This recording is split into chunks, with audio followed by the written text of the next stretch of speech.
ओम शांति। ओम शांति। ओम शांति। ओम शांति।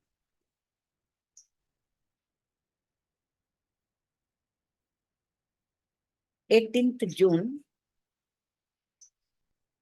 मीठे प्यारे बाबा के साकार मुरली के मधुर महावाक्य सुने। मीठे बच्चे, अवगुणों को निकालने का पूरा पुरुषार्थ करो। अवगुणों को निकालने का पूरा पुरुषार्थ करो। जिस गुण की कमी है, जिस गुण की कमी है, उसका पोता मेल रखो। उसका पोता मेल रखो। गुणों का दान करो। गुणों का दान करो तो गुणवान बन जाएंगे। प्रश्न: गुणवान बनने के लिए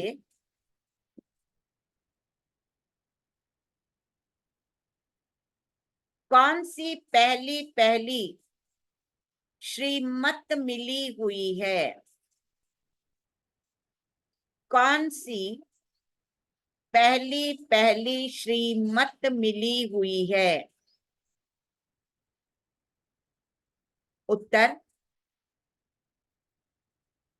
मीठे बच्चे, गुणवान बनना है। मीठे बच्चे, गुणवान बनना है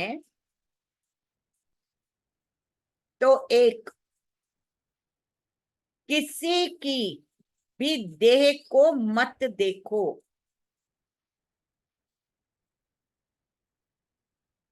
दो, देह अभिमान के वश ऐसी कोई एक्टिविटी न हो। देह अभिमान के वश ऐसी कोई एक्टिविटी न हो जिससे बाप का व ब्राह्मण कुल का नाम बदनाम हो।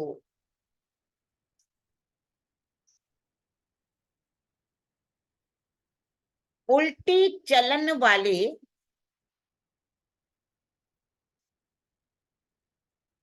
गुणवान नहीं बन सकते।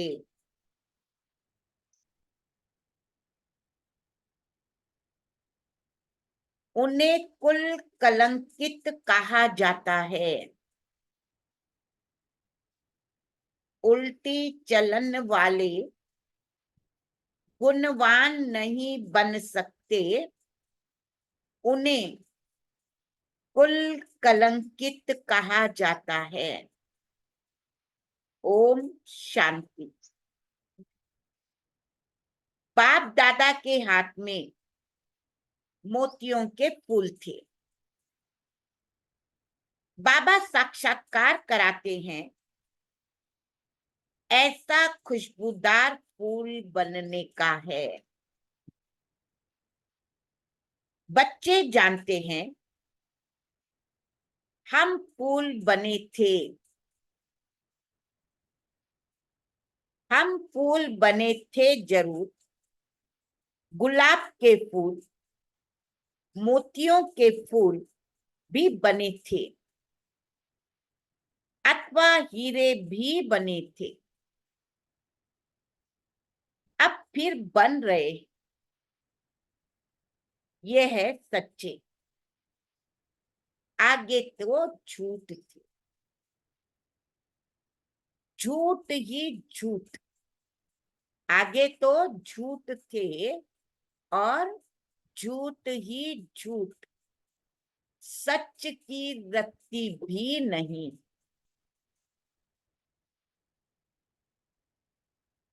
अभी तुम सच्चे बनते हो तो फिर सच्चे में सब गुण भी चाहिए। जितने जिसमें गुण है उतना औरों को भी दान दे। आप समान बना सकते हैं, इसीलिए बाप बच्चों को कहते रहते। बच्चे क्या कहते रहते हैं बाबा बच्चों को? क्या कहते रहते हैं बच्चों को बाबा? पोता मेल रखो। अपने गुणों का हमारे में कोई अवगुण तो नहीं है। दैवी गुणों में क्या कमी है? चेक करो, दैवी गुणों में क्या कमी है? रात को रोज अपना पोता मेल निकालो। दुनिया के मनुष्य की तो बात ही अलग है। तुम अभी मनुष्य तो नहीं हो ना, तुम हो ब्राह्मण। भल मनुष्य तो सब मनुष्य ही है, परंतु हर एक के गुणों में, चलन में फर्क तो पड़ता है। माया के राज्य में कोई कोई मनुष्य बहुत अच्छे गुणवान होते हैं, परंतु बाप को नहीं जानते। बड़े रिलीजियस माइंडेड, नर्म दिल के होते हैं। दुनिया में तो मनुष्यों के गुणों की क्वालिटी है, और जब देवता बनते हैं, दैवी गुण तो सब में। बाकी पढ़ाई के कारण मर्तबे कम हो पड़ते। एक तो पढ़ना है, क्या कह रहा बाबा? एक तो पढ़ना है और दूसरा अवगुणों को निकालना। यह तो बच्चे जानते हैं, यह सारी दुनिया से न्यारे। यहाँ यह जैसे एक ही ब्राह्मण कुल बैठा हुआ है, शूद्र कुल में है मनुष्य मत, ब्राह्मण कुल में है ईश्वरीय मत। पहले पहले तुमको पाप का परिचय देना है। कोई सोए हो तो एक दूसरे को उठाना। तुम बताते हो फलाना, आर्ग्यू करते। बाबा ने समझाया था, लिख दो, हम ब्राह्मण अथवा बीके हैं। ईश्वरीय मत पर तो समझ जाएंगे। इनमें ऊंचा तो कोई है नहीं। उच्च ते उच्च भगवान। तो हम उनके बच्चे भी उनकी मत पर है। मनुष्य मत पर हम चलते नहीं। बाबा क्या कह रहा है? मनुष्य मत पर हम चलते नहीं, ईश्वरीय मत पर चल हम देवता बनते। मनुष्य मत पर बिल्कुल छोड़ दिए। अभी हम किसकी मत पर चलेंगे? ईश्वरीय मत पर। फिर तुमसे कोई आर्ग्यू कर न सके। कोई कहे यह कहां से सुना, किसने सिखाया? तुम कहेंगे हम है ईश्वरीय मत पर। प्रेरणा की बात नहीं, बेहद के बाप ईश्वर से हम समझे हुए हैं।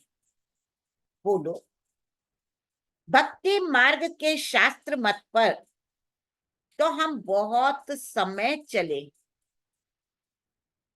अब हमको मिली है ईश्वरीय मत। तुम मनुष्यों को बाप की ही महिमा करनी, पहले पहले बुद्धि में बिठाना है। हम ईश्वरीय मत पर हैं, मनुष्य मत पर हम चलते नहीं, सुनते नहीं। ईश्वर ने कहा है, hear no evil, see no evil. मनुष्य मत, आत्मा को देखो, शरीर को नहीं देखो। यह तो पतित शरीर, इनको क्या देखना। इन आंखों से यह नहीं देखो, यह शरीर तो पतित का पतित ही है। यहाँ के यह शरीर तो सुधरने नहीं, और ये पुराने होने। दिन प्रतिदिन सुधरती है आत्मा। आत्मा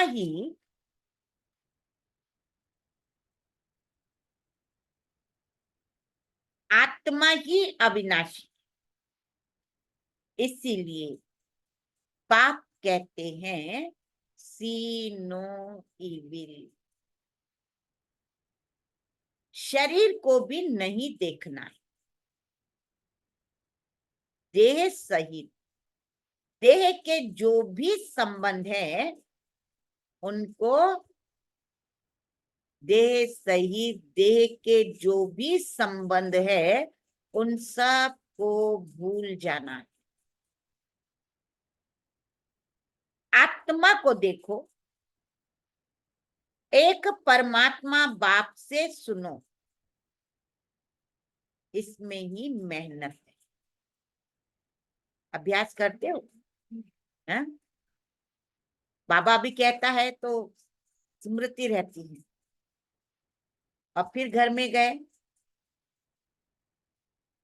किन किन को स्मृति रहती है, ये आत्मा है, मैं आत्मा से बात कर रही हूँ।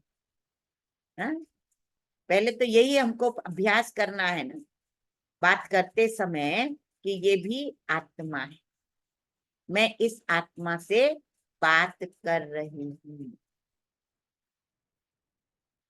तो आत्मा को देखो, एक परमात्मा बाप से सुनो, इसमें ही मेहनत है। तुम फील करते हो यह बड़ी सब्जेक्ट है। जो होशियार होंगे उनको पद भी उतना उच्च मिलेगा। सेकंड में पद ऊंचा मिलेगा, सेकंड में जीवन मुक्ति मिलती। परंतु अगर पूरा पुरुषार्थ नहीं किया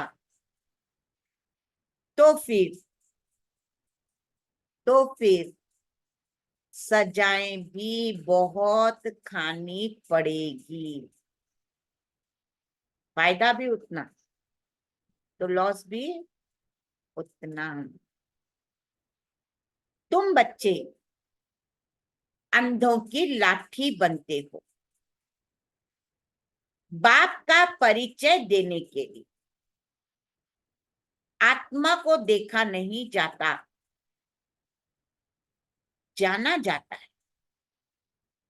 आत्मा कितनी छोटी है, न देखा है और न देखा जाता। इस आकाश तत्व में देखो, मनुष्य कितनी जगह लेते। मनुष्य तो आते जाते रहते हैं। आत्मा कहाँ आती जाती है क्या? हम्म?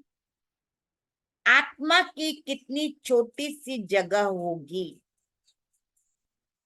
विचार की बात है।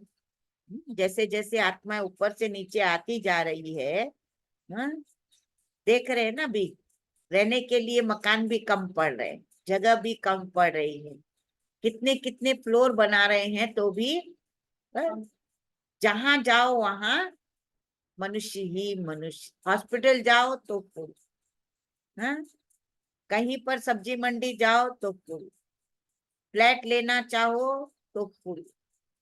तो बाबा कहते हैं ऊपर देखो आत्माएं कितने छोटे से प्लेस पे रहती, और जब धरती पर आती है तो कहाँ कितने थोड़े से प्लेस में थी, अभी देखो कितना विस्तार होता जा रहा है। जंगलों में चले जाओ वहां पर भी आबादी बढ़ती ही जा रही है।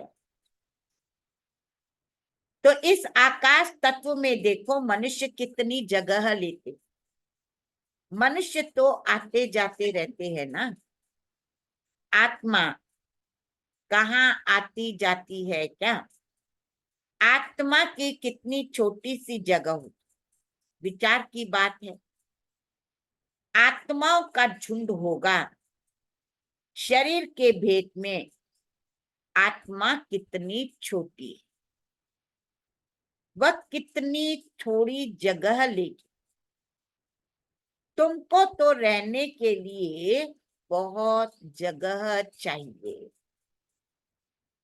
अभी तुम बच्चे विशाल बुद्धि बने, बाप नई बातें समझाते हैं नई दुनिया के लिए, और फिर बताने वाला भी नया। मनुष्य तो सबसे रहम मांगते रहते हैं, अपने में ताकत नहीं। जो अपने पर रहम करे तो तुमको ताकत मिलती है। तुमने बाप से वर्षा लिया और कोई को रहमदिल नहीं कहा जाता है। मनुष्य को कभी देवता कह नहीं सकते।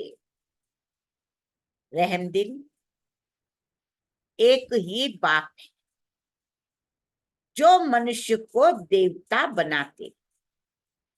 इसीलिए कहते हैं परम पिता परमात्मा की अपरम अपार महिमा है।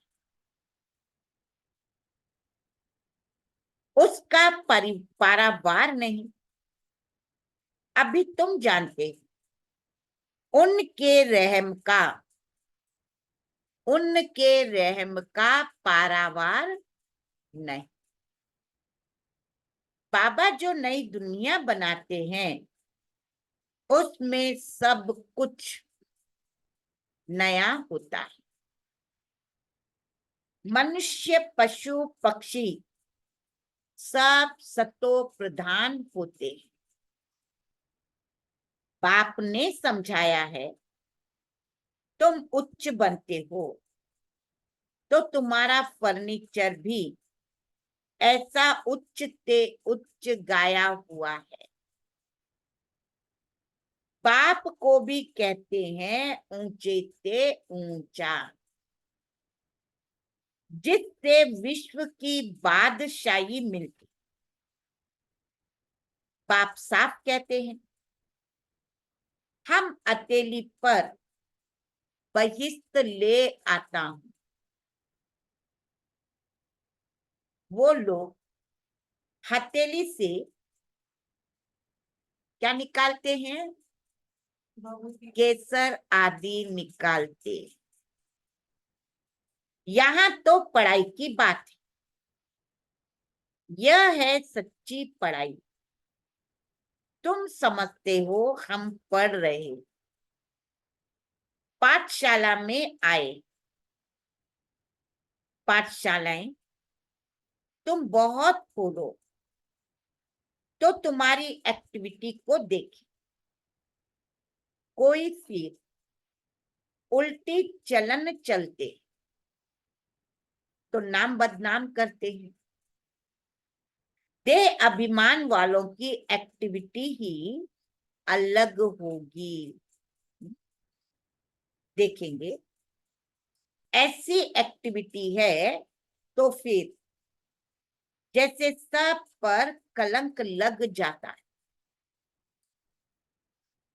समझते हैं इनकी एक्टिविटी में तो कोई फर्क नहीं, तो गोया पाप की निंदा कराई। टाइम लगता है, सारा दोष उस पर आ जाता है। मैनर्स बहुत अच्छे चाहिए। क्या चाहिए? मैनर्स बहुत अच्छे चाहिए। तुम्हारे कैरेक्टर्स बदलने में कितना टाइम लगता है तुम समझते हो? कोई कोई के कैरेक्टर्स बहुत अच्छे फर्स्ट क्लास होते, वह दिखाई भी पड़ेगा। बाबा एक एक बच्चे को बैठ देखते कि इनमें क्या खामी है। पता तो चलता है ना, इसमें अच्छे गौण गुण होते हैं, किसी में अवगुण होते हैं, पता चलता है या नहीं चलता? तो बाबा तो एक एक बच्चे के एक्टिविटी को बैठ देखते हैं कि इनमें क्या खामी है जो निकलनी चाहिए। एक एक की जांच करते, खामियां तो सब में है, तो बाप सबको देखते रहते, रिजल्ट देखते रहते। बाप का तो बच्चों पर लव रहता है, जानते हैं इनमें यह खामी है, इस कारण यह इतना उच्च पद पा नहीं सकेंगे। अगर खामियां नहीं निकली तो बड़ा मुश्किल है। देखने से ही मालूम पड़ जाता है, यह तो जानते। अभी टाइम पड़ा है, एक एक की जांच करते बाप की नजर एक एक के गुणों पर पड़ेगी। पूछेंगे तुम्हारे में कोई अवगुण तो नहीं है? बाबा के आगे तो सच बता देते। कोई कोई को देह का अभिमान रहता है तो नहीं बताते। बाप तो कहते रहते हैं आप पे ही जो करे सो देवता, कहने से करे वह मनुष्य, जो कहने से भी न करे। आपे ही करे सो देवता, कहने से करे वो मनुष्य, कहने से भी न करे। तो बाबा कहते रहते जो भी खामियां हैं इस जन्म में वह बाप के आगे आप पे ही बताओ। बाबा तो सबको कह देते हैं, खामियां सज्जन को बतानी चाहिए। शरीर की बीमारी नहीं, शरीर की बीमारी नहीं, अपनी जो खामियां हैं वो बतानी चाहिए। अंदर की बीमारी बतानी है। तुम्हारे पास अंदर में क्या क्या आसुरी ख्यालात चलते हैं। तो इस पर बाबा समझाए, इस हालत में तुम इतना उच्च पद नहीं पा सकेंगे। जब तक अवगुण निकले, अवगुण बहुत निंदा कराते हैं। मनुष्यों को वहम पड़ता है, भगवान इनको पढ़ाते हैं। आप कहो कि हमको ईश्वर पढ़ा रहा, भगवान पढ़ा रहा है, तो वो आश्चर्यचकित होकर के हमसे पूछते कि भगवान तुमको पढ़ाता है? भगवान तो नाम रूप से न्यारा है, सर्वव्यापी, वह कैसे इनको पढ़ाएंगे? इनकी चलन कैसी, यह तो बाप जानते हैं।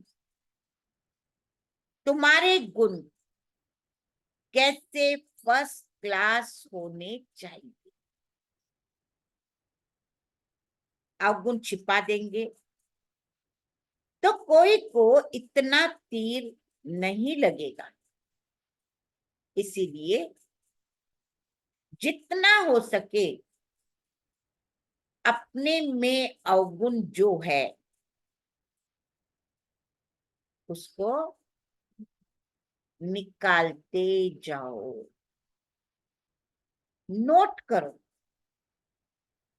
हमारे में यह खामी है, क्या करें? निकालते जाओ। तो दिल अंदर में खाएगी, घाटा पड़ता है तो दिल खाती है। व्यापारी लोग अपना खाता रोज निकालते, आज कितना फायदा हुआ रोज का खाता देखते। यह बाप भी कहते हैं रोज अपनी जांच देखो, चाल देखो, नहीं तो अपना नुकसान कर दे। बाप की पत अर्थात बाप की पत अर्थात इज्जत गवा देंगे। गुरु की निंदा कराने वाले ठोर न पाए, देह अभिमानी ठोर पा नहीं सकेंगे। देही अभिमानी अच्छी ठोर पाएंगे। देही अभिमानी बनने के लिए ही सब पुरुषार्थ करते, दिन प्रतिदिन सुधरते जाते। देह अभिमान से जो कर्तव्य होते हैं उनको काटते रहना है। देह अभिमान से पाप जरूर होता है, इसीलिए देही अभिमानी बनते रहो। यह तो समझ सकते हो जन्मते ही राजा कोई होता नहीं। देही अभिमानी बनने में टाइम तो लगता है, यह भी तुम समझते हो कि अभी हमको वापस जाना है। स्मृति रहती है, हाँ? जैसे दीदी कहती थी अब घर जाना है, तो हमको भी ये स्मृति रहनी चाहिए कि वापस घर जाना है। बाबा के पास बच्चे आते, कोई 6 मास बाद आते, कोई 8 मास बाद आते। तो बाबा देखते इतने समय में क्या उन्नति हुई। मधुबन जाते हैं ना बाबा से मिलन मनाने के, तो बाबा समझता है कि बच्चे 6 मास के बाद आया, 8 मास के बाद आए, दिन प्रतिदिन कुछ सुधरते रहते, या कुछ दाल में काला है, कोई चलते चलते पढ़ाई छोड़ देते।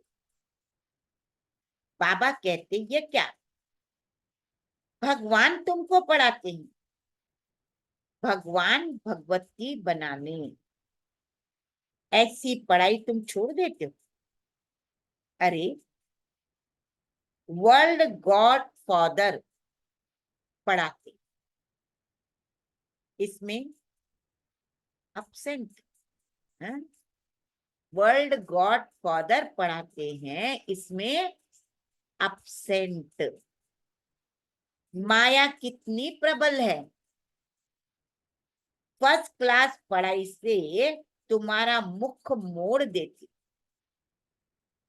बहुत है जो चलते रहते, फिर पढ़ाई को लात मार देती। यह तो तुम समझते।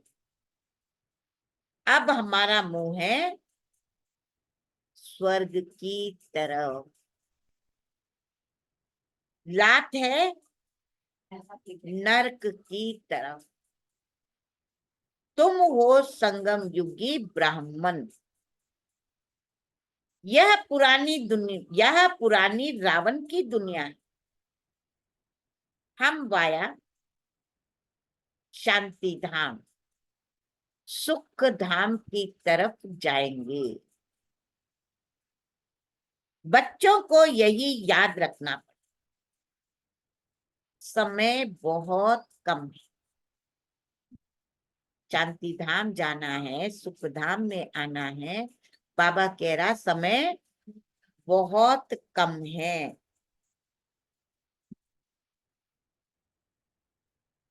कल भी शरीर छूट सकता है, बाप की याद नहीं होगी तो फिर अंत काल। स्वयं देखो मेरा अंत क्या होगा। तो अंत काल बाप समझाते तो बहुत, ये सब गुप्त बातें, नॉलेज भी गुप्त, यह भी जानते। कल पहले जितने जितना पुरुषार्थ किया है वही कर रहे। ड्रामा अनुसार बाप भी कल्प पहले मुआफिक समझाते रहते हैं, इसमें फर्क नहीं पड़ सकता है। बाप को याद करते रहो तो तुम्हारे विकर्म विनाश होते जाएंगे। सजा नहीं खानी चाहिए। बाप के सामने सजाएं बैठ खाएंगे तो बाबा क्या कहेंगे, तुमने साक्षात्कार भी किए, उस समय माफ नहीं कर सकते। बाबा बैठेगा सामने, बाबा देख रहा है, इसको सजा मिल रही, लेकिन बाबा बाबा कुछ कर नहीं सकते। इन द्वारा बाप पढ़ाते तो इनका ही साक्षात्कार होगा। इन द्वारा वहां भी समझते रहें, समझाते रहें, तुमने यह किया। फिर उस समय बहुत रोएंगे, चिल्लाएंगे, अफसोस भी करेंगे। क्या कहा बाबा ने, उस समय रोएंगे, चिल्लाएंगे, अफसोस भी करेंगे। बिगर साक्षात्कार सजा दे न सके।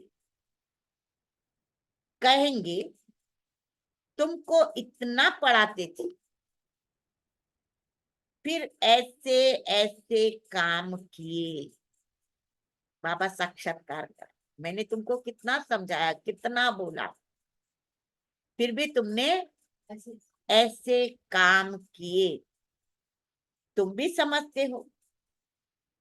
रावण की मत पर हमने कितने पाप किए, पूज्य से पुजारी बन पड़े, बाप को सर्वव्यापी कहते आए।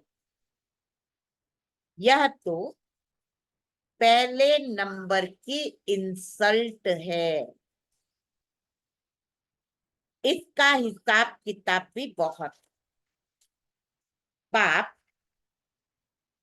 उलाहना देते,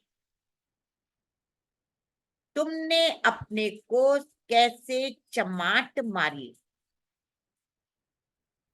भारतवासी ही कितने गिरे। बाप आकर समझाते, अभी तुमको कितनी समझ मिली है, सो भी नंबरवार समझते।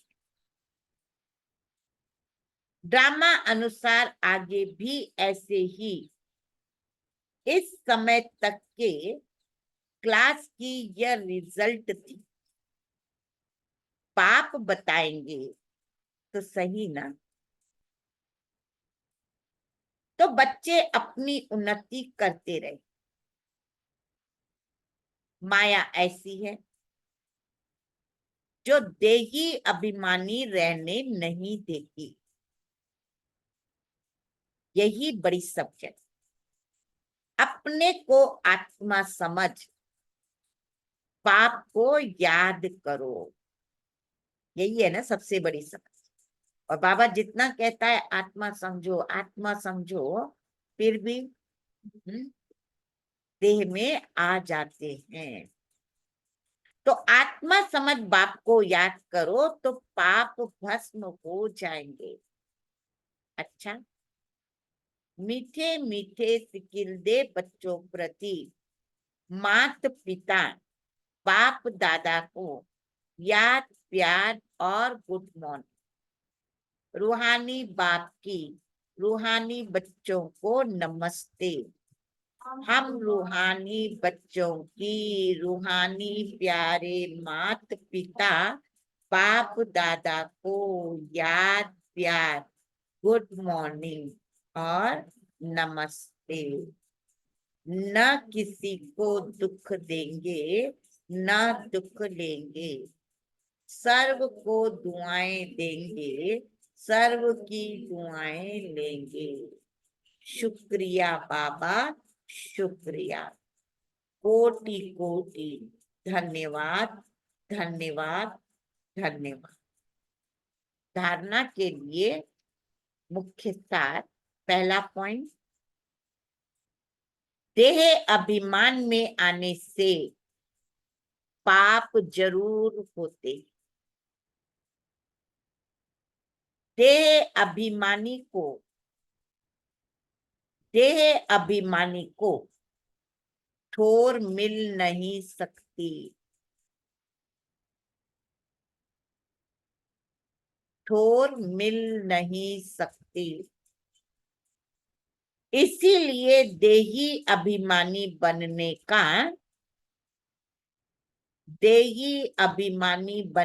का पूरा पूरा पुरुषार्थ करना है।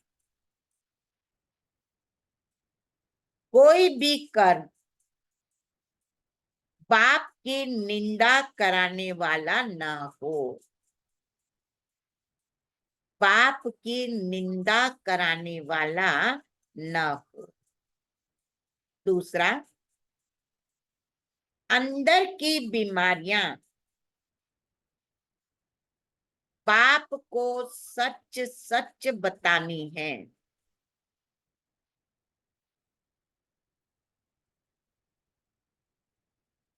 अवगुण छिपाने नहीं।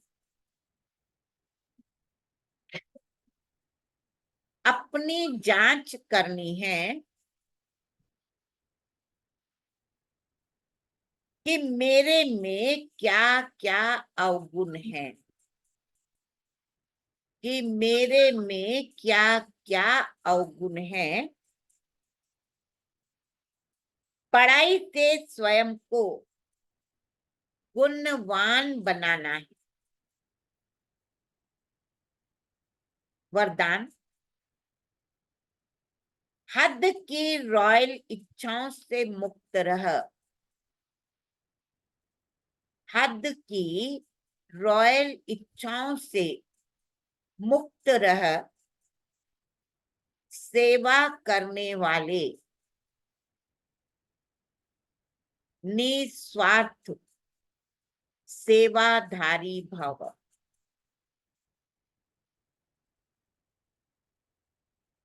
जैसे ब्रह्मा बाप ने कर्म बंधन से मुक्त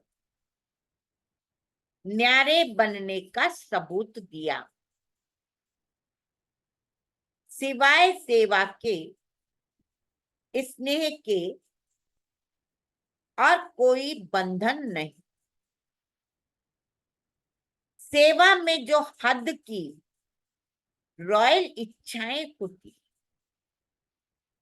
वह भी हिसाब किताब के बंधन में बांधती है। सच्चे सेवाधारी इस हिसाब किताब से भी मुक्त रहते हैं। जैसे देह का बंधन, देह के संबंध का बंधन, ऐसे सेवा में स्वार्थ, यह भी बंधन है।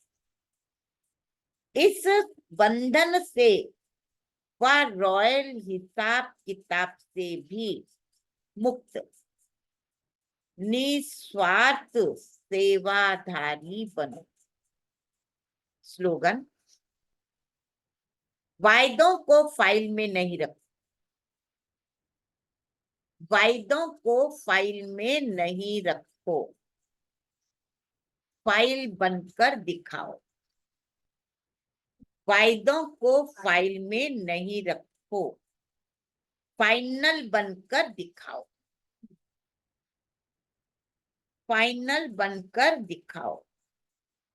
अव्यक्त इशारे का 18th पॉइंट है, कर्म योगी बनो। लास्ट आते भी फास्ट जाने का सहज साधन। सुना, लास्ट आते भी फास्ट जाने का सहज साधन है। सदा कर्म योगी बनकर रहना।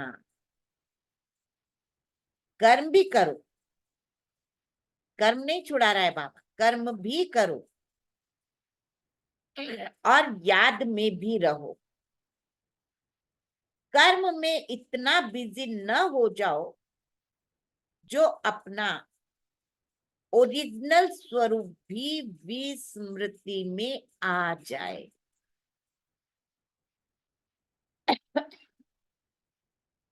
अपनी आत्मिक स्थिति में रहकर शरीर का आधार लो। कर्म इंद्रियों से कर्म कराओ। उर्मिला बहन, शरीर का आधार लो, कर्म इंद्रियों से कर्म कराओ। कर्म पूरा हुआ, न्यारे हो गए। यही कर्म योगी की स्टेज सहज कर्मातीत बना देगी। जब चाहे कर्म में आए और जब चाहे कर्म से न्यारे हो जाए। अच्छा, अभी मम्मा की विशेषताएं पढ़ेंगे।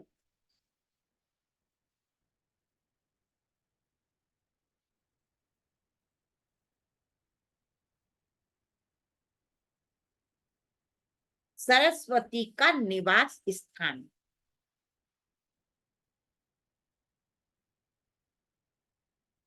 ऋग्वेद के अनुसार वाक कला की ईश्वरीय वाग देवी का नाम सरस्वती।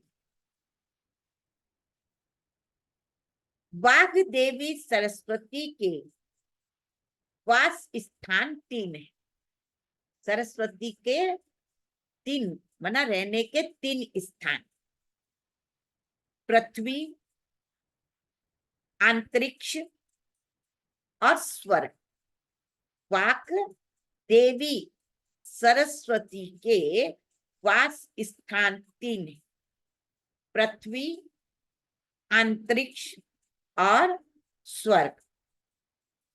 उसमें यह भी कहा गया है कि पृथ्वी की वाग्य देवी का नाम ईला है, स्वर्ग की वाग्य देवी का नाम भारती है और अंतरिक्षवासी वाग देवी का नाम सरस्वती। देवी सरस्वती का मूल स्वरूप देवी भागवत पुराण में कहा गया है कि समस्त जगत की कारणभूत आदि शक्ति परमेश्वरी, उसकी अभिव्यक्ति इस सृष्टि पर 3 रूपों में होती है। सुन रहे हो? महासरस्वती, महाकाली और महालक्ष्मी, उसके ये 3 स्वरूप। तो उसमें यह भी कहा गया है कि पराशक्ति,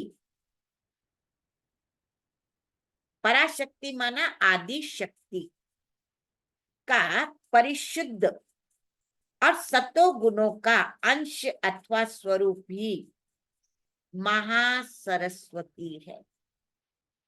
देवी सरस्वती के अनेक नाम और गायन, स्थान बताया, स्वरूप बताया।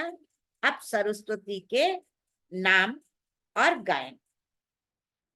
भारती वागीश्वरी सरस्वती, आर्या ब्राह्मी, शारदा, कामधेनु, वेद गर्भा,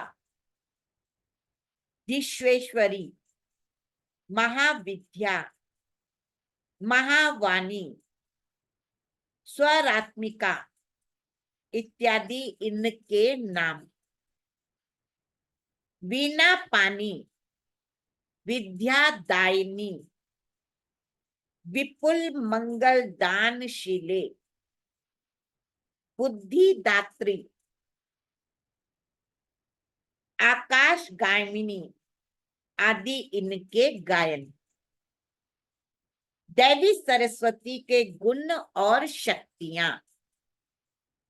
शास्त्रों में सरस्वती के बारे में वर्णन किया है कि वे समस्त सस्यों का निवारण करने वाली और बोध स्वरूपिणी, इनकी आराधना से सर्व सिद्धियां प्राप्त होती। देवी सरस्वती संगीत, कला, साहित्य की अधिशास्त्री, स्वर, लय, ताल, राग, छंद, अलंकार आदि का प्रादुर्भाव देवी सरस्वती से ही हुआ है। इस प्रकार के स्वरों से इनका सिमरन किया जाता है, इसीलिए इनको स्वरात्मिका भी कहा जाता है। ये 7 प्रकार के स्वरों का ज्ञान प्रदान करती, इसीलिए ये सरस्वती कहलाती है। देवी सरस्वती की कृपा, जिस पर इनकी कृपा होती है, महाविद्वान बन जाता है, कवि बन जाता है, साहित्यकार बन जाता है, वाक कला प्रवीण बन जाता। इससे संबंधित अनेक पौराणिक और ऐतिहासिक कथाएं प्रचलित। पुराणों में यह कहा गया है कि एक बार ब्रह्मा जी ने सरस्वती जी से कहा, बच्ची, तुम किसी योग्य पुरुष की जीवा पर कविता शक्ति बनकर निवास करो। तब सरस्वती जी ब्रह्मा जी की आज्ञा अनुसार योग्य व्यक्ति की खोज में चल पड़ी। खोजते खोजते उन्होंने एक नदी के तट पर तपस्या में लीन ऋषि वाल्मीकि को देखा और उन पर प्रसन्न होकर उनकी जीवा पर उपस्थित हुई। तब महर्षि वाल्मीकि के मुख से ये शब्द निकले। इसी तरह महाकवि कालिदास की जीवन कथा में भी इससे संबंधित एक प्रसंग आता है। महाकवि कालिदास बनने से पहले वह एक गडरिया थे। जब उन्होंने काली माँ की आराधना की तो उन्होंने प्रत्यक्ष होकर कहा, हे वत्स, क्या वर चाहिए, मांगो। उन्होंने कहा, माँ, मुझे विद्या बुद्धि चाहिए। काली माँ ने कहा, धन, कनक, राज्य, वैभव, अधिकार नहीं चाहिए। कालिदास ने कहा, नहीं माँ, मुझे विद्या बुद्धि भी चाहिए। तब माँ काली ने उसकी जीवा पर ओम अक्षर लिखा। तत्क्षण उसके मुख से ये शब्द निकले। इसके बाद बुद्धिहीन गडरिया से वे बुद्धिमान महाकवि कालिदास बन गए। काली माँ, जो विद्या की देवी सरस्वती का ही अन्य रूप है, उनकी जीवा पर संविष्ट हुई। अतः कवियों, साहित्यकारों, वाक कला प्रवीणों, संगीतज्ञों की सरस्वती पुत्री कहते हैं। विश्व की कई पौराणिक और ऐतिहासिक गाथाओं में अनंत शक्ति और कलाओं से संपन्न देवी सरस्वती की जीवन कथा का वर्णन करती। जैसे भारतवासी शांति और शीतलता के लिए शीतला देवी का, विद्या बुद्धि कुशलता के लिए सरस्वती देवी को, निर्भयता और पवित्रता के लिए दुर्गा तथा काली माँ को पूजते। इसी प्रकार ग्रीस के लोग देवी अथेना का उसकी बुद्धिमत्ता और कला के लिए पूजते थे। रोम के लोग चंद्रलोक की देवी डायना को उसकी निर्भयता और पवित्रता के लिए पूजते थे। इस प्रकार देवी सरस्वती विश्व की सर्व सभ्यताओं में उनका गायन और वंदन, उसका महात्म अंत और अपरम अपार है, अनंत है और अपरम अपार है। कल पढ़ेंगे आदि देवी जगत अम्बा सरस्वती का परिचय। ओम शांति।